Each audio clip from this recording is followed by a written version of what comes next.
Hello friends, welcome to fundamental. हम जान रहे हैं बहुत समय हो गया एक भी वीडियो बनाए हुए, इसीलिए आज से हम लोग फिर से स्टार्ट करते हैं पढ़ना। और इसीलिए हम लोग एक बेसिक टॉपिक से स्टार्ट करते हैं जो कि है आपका heat of hydrogenation. At the same time ये बहुत इम्पॉर्टेंट भी है बिकॉज आप नीट और जेई के जो बच्चे हैं उन्हें तो पढ़ना है ही, साथ ही साथ जो बीएससी एमएससी के बच्चे होते हैं और उनके जो एग्ज़ाम्स होते हैं like NET and GATE, geo scientist, ये सारे एग्ज़ाम में इससे क्वेश्चंस आता है। इसीलिए आज के इस लेक्चर में हम लोग इसको कवर करेंगे। सबसे पहले आप ये समझ लीजिए कि इस टॉपिक से जो मोस्टली क्वेश्चंस आता है वो इस तरह से आता है और ये एग्ज़ाम का फेवरेट भी होता है।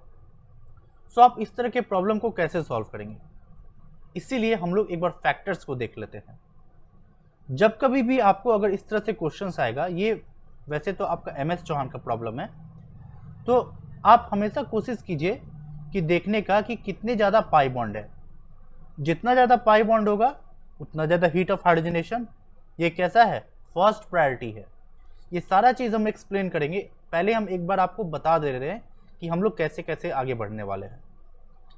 अगर पाई बॉन्ड सेम है उस केस में हम लोग एल्कीन का स्टेबिलिटी को देखते हैं। जितना ज़्यादा एल्कीन स्टेबल होगा उतना कम हीट ऑफ हाइड्रोजनेशन होगा। यह मिस्टेक है, आई अपोलोजाइज।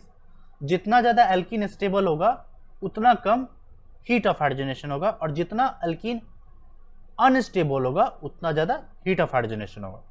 सो ओवरऑल क्या है, वंस अगेन, अगर पाई बॉन्ड सेम है तब आप एल्कीन की स्टेबिलिटी को देखेंगे, और अगर पाई बॉन्ड का नंबर कम और बेसी हो रहा है तो जितना ज़्यादा पाई बॉन्ड है उतना ज़्यादा वो हीट ऑफ हाइड्रोजनेशन होगा। और एग्जाम में ज़्यादा क्वेश्चन इसी पे आता है कि आप देखिए पाई बॉन्ड सेम है, तो अब आप कैसे बताएंगे। इसीलिए इस केस में ये सेकंड फैक्टर यानी सेकंड प्रायोरिटी क्या है, एल्कीन का स्टेबिलिटी। सो चलिए पहले हम समझने की कोशिश करते हैं कि हाइड्रोजनेशन क्या है, तभी आप इसको अच्छे से सॉल्व कर पाएंगे और इस फैक्टर्स को समझ पाएंगे। आइए स्टार्ट करते हैं। देखिए, आपको मालूम होगा, अगर आप इस चैनल पे अगर वीडियो सीरीज को फॉलो कर रहे हैं, कि हम लोग कोशिश करते हैं कि कोई भी कीवर्ड से आगे बढ़ने का। तो हमारा कीवर्ड क्या है, हीट ऑफ हाइड्रोजनेशन। सो उसमें से एक वर्ड है हाइड्रोजनेशन। सो यहां से समझते हैं। देखिए, एशन का मतलब क्या होता है, एडिशन। सो किसके एडिशन की बात की जा रही है, हाइड्रोजन के एडिशन की बात की जा रही है, इसलिए हाइड्रोजन ऐड हो रहा है, पहली बात। अब दूसरी बात है कि हाइड्रोजन ऐड तो कहाँ होगा। सो एडिशन होने के लिए जगह खाली होना पड़ता है ना। सो केमिस्ट्री के लैंग्वेज अगर हम बोले तो हाइब्रिडाइजेशन, अगर आप sp3 की बात की जाए, sp2 और sp। सो ये कैसा मॉलिक्यूल होता है, एल्केन मॉलिक्यूल होता है, यानी सैचुरेटेड होता है, सैचुरेटेड हाइड्रोकार्बन। ये एल्कीन होता है, ये एल्काइन होता है। इन अ नट शेल ये कैसा मॉलिक्यूल है, अनसैचुरेटेड, यानी यहां पर एटलीस्ट एक पाई बॉन्ड होगा ही होगा। सो पाई बॉन्ड से सिग्मा बॉन्ड कैसे पॉसिबल है, अगर उसमें हम हाइड्रोजन ऐड करें, और सिग्मा बॉन्ड से पाई बॉन्ड कैसे पॉसिबल है, उसमें से माइनस ऑफ हाइड्रोजन निकाले। इट मीन्स इतने बेसिक से हमें यह क्लियर हो गया है कि हाइड्रोजन का जो एडिशन होगा वो किसी ना किसी अनसैचुरेटेड मॉलिक्यूल पे ही होगा, और वो या तो एल्कीन हो सकता है या तो एल्काइन हो सकता है। आप इस एग्जांपल में देख सकते हैं, ये एग्जांपल है एल्कीन का। जैसे ये क्या है, 2 ब्यूटीन है, इसमें 2 मिथाइल प्रोपीन है, और इसमें साइक्लोहेक्सीन है। कहने का मतलब हो गया, आपके पास एक पाई बॉन्ड है, और इस पाई बॉन्ड में अगर हम हाइड्रोजन मॉलिक्यूल को ऐड करेंगे तो आपका देखिए वर्ड रूट पे ध्यान दीजिए, एन एन एन, यानी क्या फॉर्म कर रहा है, alkane alkane alkane. So definition clear हुआ, addition of hydrogen is known as hydrogenation. अब बात ये है कि ये कैटालिटिक हाइड्रोजनेशन क्यों कह रहे हैं, बिकॉज ये आप जो देख रहे हैं ये रिएजेंट साथ में जो है ये एक कैटलिस्ट होता है, और हम लोग जानते ही हैं कि कैटलिस्ट का रोल क्या होता है कि एक्टिवेशन एनर्जी को कम कर दे और रिएक्शन का स्पीड को बढ़ा दे, इसीलिए इसको कह रहे हैं कैटालिटिक हाइड्रोजनेशन। सो ओवरऑल क्या हुआ, the addition of hydrogen in presence of a catalyst is known as a catalytic hydrogenation. So एक वर्ड तो क्लियर हो गया हाइड्रोजनेशन। अब सेकंड की वर्ड है हीट, यानी अब हीट की बात क्यों की जा रही है। अब आप सोचिए ये जो हाइड्रोजन मॉलिक्यूल ऐड हो रहा है तो क्या पॉसिबिलिटी हो सकता था, या तो हम इस सिस्टम को एनर्जी देते तब जाके ये रिएक्शन होता, और या तो ओवरऑल इस सिस्टम से एनर्जी रिलीज होता तब जाके रिएक्शन होता।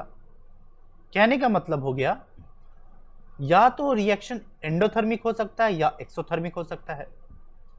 सो इस केस में पाया क्या गया, ये जो रिएक्शन होता है ये आपका एक्सोथर्मिक इन नेचर होता है, इसलिए यहाँ से एक हीट है, सर्टेन अमाउंट ऑफ हीट है, वो रिलीज होता है, और रिलीज होने के कारण इसे हम कैसा रिएक्शन कहते हैं, एक्सोथर्मिक रिएक्शन कहते हैं। इसीलिए इसका नाम है हीट ऑफ हाइड्रोजनेशन। यानी फिर से हाइड्रोजन मॉलिक्यूल का ऐड हो रहा है, एडिशन के कारण हाइड्रोजनेशन हो रहा है, और इस प्रोसेस में जो हीट रिलीज हो रहा है इसी को हम कह रहे हैं हीट ऑफ हाइड्रोजनेशन। अब आप यहां से फील करने की कोशिश कीजिए कि ये हीट क्यों रिलीज हो रहा है, बिकॉज हम लोग ऐड कर रहे हैं पाई बॉन्ड पे, तो जितना ज्यादा अगर पाई बॉन्ड होगा उतना ज्यादा हीट रिलीज करेगा कि नहीं करेगा, लॉजिकल है। यहाँ 2 पाई बॉन्ड है तो ज्यादा हीट रिलीज होगा, और अगर 3 पाई बॉन्ड होता तो और ज्यादा एनर्जी रिलीज होता, इसलिए और ज्यादा इसको आप एक्सोथर्मिक कह सकते हैं। इसीलिए अब आप समझ पा रहे होंगे heat of hydrogenation number of pi bond पे क्यों डिपेंड करता है, इसलिए फर्स्ट प्रायोरिटी में आता है। आई बिलीव आप समझ गए होंगे। और वंस अगेन ये क्यों समझ में आया, बिकॉज आप हीट ऑफ हाइड्रोजनेशन यानी इस की वर्ड को आप समझने की कोशिश किए कि हाइड्रोजनेशन क्या है, उसमें हीट जो रिलीज हो रहा है, और उसी के कारण ये आपका फर्स्ट फैक्टर एक्सप्लेन हो गया।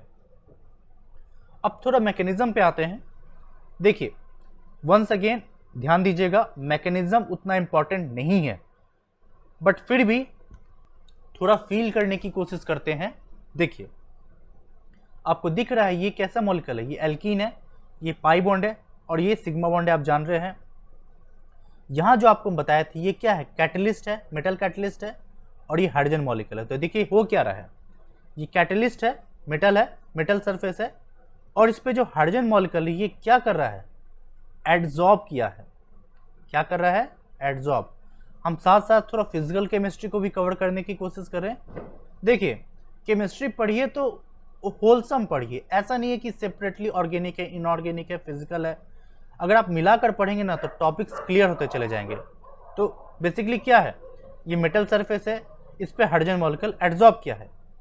और आप पढ़ते हैं सरफेस केमिस्ट्री में 2 कीवर्ड होता है, एक एडजॉर्ब होता है और एक होता है एब्जॉर्ब। यहाँ क्या हो रहा है, एडजॉर्ब हो रहा है। इसके कारण क्या हुआ, ये H2 मॉलिक्यूल है, ये सिग्मा बॉन्ड क्या हो रहा है, ब्रेक किया, जिसके कारण ये आप मेटल के साथ ये बॉन्ड फॉर्म किया, मेटल हाइड्रोजन और मेटल हाइड्रोजन। नेक्स्ट स्टेप में क्या करता है, ये इस पाई बॉन्ड के साथ अटैक करके इस पाई बॉन्ड को तोड़ता है, और यहाँ पर आपका सिग्मा बॉन्ड बना देता है। यानी क्या हुआ, ये पाई बॉन्ड टूटा, हाइड्रोजन हाइड्रोजन के बीच में सिग्मा बॉन्ड टूटा, और ओवरऑल आपका जो कंपाउंड फॉर्म कर रहा है इसमें आपका सिग्मा बॉन्ड बना रहा है। सो यहां से क्लियर हुआ कि आपका ओवरऑल क्या हो रहा है, पाई बॉन्ड टूट रहा है, सिग्मा बॉन्ड टूट रहा है, और प्रोडक्ट में आपका सिग्मा बॉन्ड बना रहा है। एंड एक्सपेरिमेंटली ये ऑब्जर्व हुआ कि ओवरऑल ये प्रोसेस कैसा है, एक्सोथर्मिक प्रोसेस है। क्लियर है। अब हम लोग कुछ एग्जाम्पल्स को देखते हैं। देखिए जैसा कि आपको हम बताएं वही चीज़ को यहाँ कहा गया है।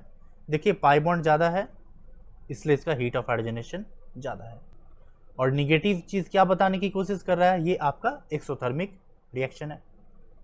लाइकवाइज अगर आप यहाँ भी देखिए, यहाँ पाई बॉन्ड कितना है, 2 है, और यहाँ पर 1 है, इसलिए हीट ऑफ हाइड्रोजनेशन किसका ज़्यादा होगा, इसका होगा। जैसा कि आपको मैं स्टार्टिंग में बोले, एग्ज़ाम का जो फेवरेट है वो क्या है कि number of pi bond same दे देता है। तो देख रहे हैं number of pi bond same है, तो इस तरह के क्वेश्चन को हम लोग कैसे सॉल्व करेंगे, वंस अगेन हमें चेक करना है स्टेबिलिटी को। तो ये क्वेश्चन आपका MS चौहान का है, और ये आपका एक एग्जामिनेशन है, जियो साइंटिस्ट एग्जाम होता है, MSc के बच्चे देते हैं, उसका प्रॉब्लम है। सो इस प्रॉब्लम पे आने से पहले कुछ क्वेश्चंस को हम लोग देखते हैं जो कि आपके बुक का है, और वहाँ से आपको हम और फील कराने की कोशिश करते हैं।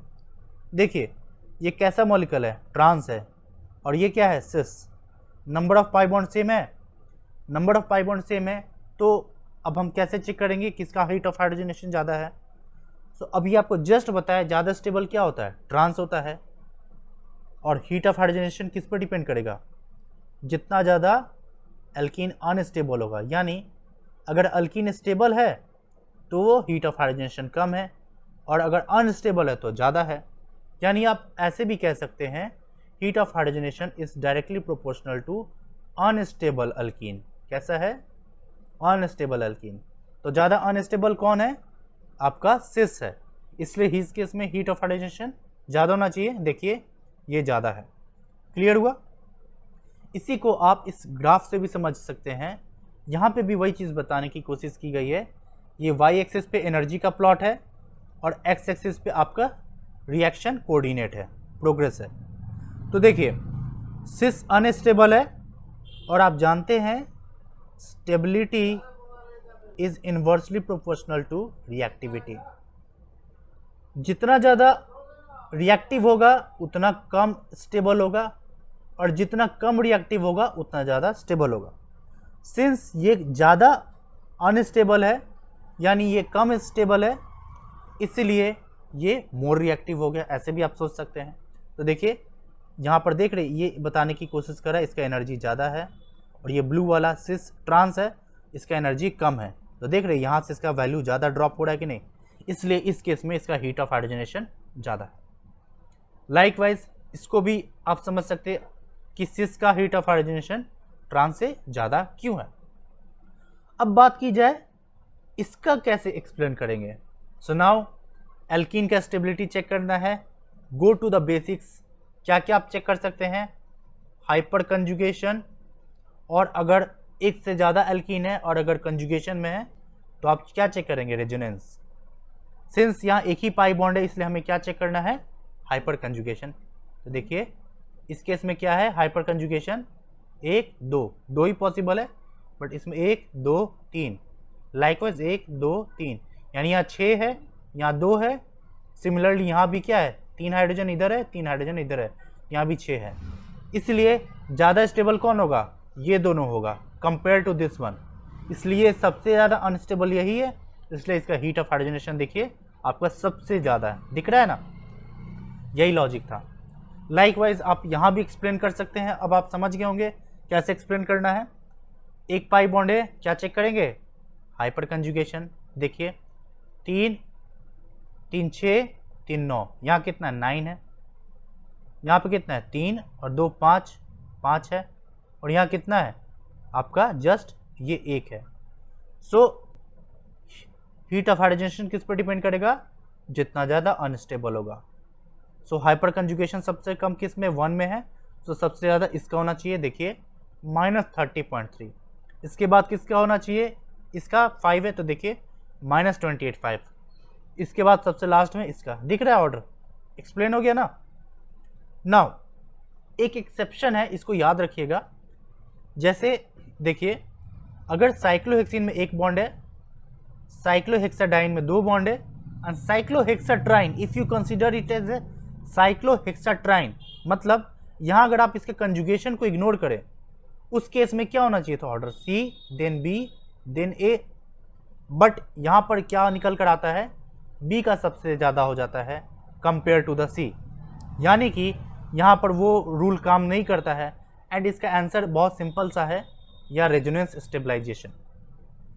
रेजोनेंस स्टेबलाइजेशन के कारण क्या होता है, ये जो मॉलिक्यूल है ये स्टेबल हो जाता है। देखिए क्या हो रहा है, ये साइक्लोहेक्साट्राइन अगर आप आइसोलेटेड सिस्टम समझते तो इसका एनर्जी यहाँ पर है, सॉरी यहाँ पर है, बट कंजुगेशन को अगर आप इन्वॉल्व करेंगे तो ये मॉलिक्यूल स्टेबल हो जाता है, जिसके कारण ये स्टेबल होने के कारण इसका अब एनर्जी ड्रॉप कर जाता है। सो यही एक रीज़न है कि इस केस में ऐसा ऑर्डर क्यों देखने को मिलता है, बिकॉज ऑफ रेजोनेंस। सो आप इस ऑर्डर को याद कर सकते हैं, और अगर आप समझ गए तो वेल एंड गुड, अदरवाइज आप याद रखिए BCA, that's it. Okay, now finally हम लोग कुछ प्रॉब्लम्स को सॉल्व करते हैं जो कि हम लोग देखे थे। सो वंस अगेन देखिए, पहले इसको देखते हैं। अभी आप समझ गए होंगे क्या चेक करना है, हाइपर कंजुगेशन। 3 3 6 3 3 6 3 3 6 2 8 और यहाँ पे कितना है 2, तो सबसे ज़्यादा किसका होगा 2 का होना चाहिए, तो ऑप्शन सी गलत, डी गलत। और सबसे कम किसका होना चाहिए 2 का होना चाहिए। सो आपका देखिए सॉरी गलती हो गया, सबसे ज़्यादा किसका होना चाहिए 1 का होना चाहिए, यानी ए गलत बी गलत, आपका सी और डी में से कोई एक होगा। और सबसे कम होना चाहिए 2 का, तो सबसे कम 2 का दे रखा हुआ है यानी 1। और सिस और ट्रांस में आप देख ही चुके हुए हैं सिस का ज़्यादा होता है, तो 1 के बाद आना चाहिए 4th, इसलिए इसका आंसर डी हो गया। क्लियर है? ओके, इसमें आइए, इसमें देखिए वंस अगेन 3 3 6 2 8 2 10। ओके, यहाँ पे कितना है 10 है, इसमें कितना है 2 और यहाँ पर एक हाइड्रोजन है, तो यहाँ पे 3 हो गया। और यहाँ पे देखिए 2 2 4, यहाँ पे 4 हाइपर कंजुगेशन है, यानी हीट ऑफ हाइड्रोजनेशन सबसे ज़्यादा किसका होगा बी का, देन सी का, देन ए का। अंडरस्टूड? इधर देखिए यहाँ पर आप कैसे एक्सप्लेन करेंगे, नंबर ऑफ पाई बॉन्ड देखिए ए बी सी और डी में यहाँ 1 है, बाकी सब में 2 2 है, यानी सबसे लास्ट में तो हमारा बी जाएगा। इतना तो आप समझ चुके हुए हैं क्योंकि पाई बॉन्ड इसमें कम है। अब हमें क्या चेक करना है स्टेबिलिटी, तो देखिए यहाँ कितना हाइपर कंजुगेशन है 1 2 3 4, यहाँ 4 है, यहाँ पर कितना है 2 है, और यहाँ कितना है 1 2 3।